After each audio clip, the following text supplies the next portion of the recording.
গ্রামের সেই বৃষ্টি ভেজা রাত, চারদিকে নিঃশব্দ অন্ধকার নেমে আসে ধীরে। কাঁচা রাস্তার ওপর বৃষ্টির টুপটাপ শব্দ।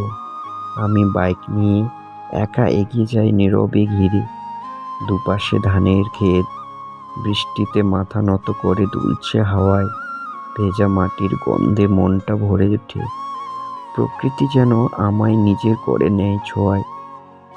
দূরে বাঁশবাগানের ফাঁক দিয়ে ঝিরিঝিরি পোকার একটানা ডাক, মাঝে মাঝে ব্যাঙের শব্দ মিশে গিয়ে রাতটাকে করে তোলে আরো জীবন্ত, আরো নীরবতার ভাগ।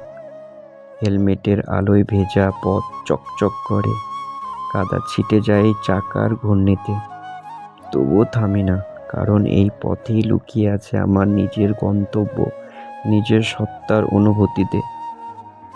নদীর ধারে গেলে ঠান্ডা হাওয়া এসে ভিজে গায়ে কাঁপন ধরায়।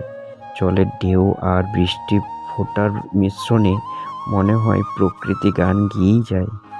আকাশটা মেঘে ঢেকে গেছে, তবু মাঝে মাঝে বিদ্যুতের ঝলকানি। এই মুহূর্তের আলোয় সব কিছুই স্পষ্ট হয়ে ওঠে। তারপর আবার অন্ধকার, আবার একা আমি।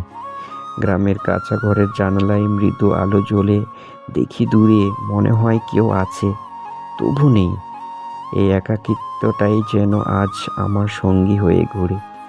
তবুও ভয় নাই। এই অন্ধকারে, এই বৃষ্টি সব আমার চেনা, কারণ এই প্রকৃতির মাঝে আমি খুঁজে পাই নিজের শক্তি, নিজের নতুন বাঁচার ঠিকানা।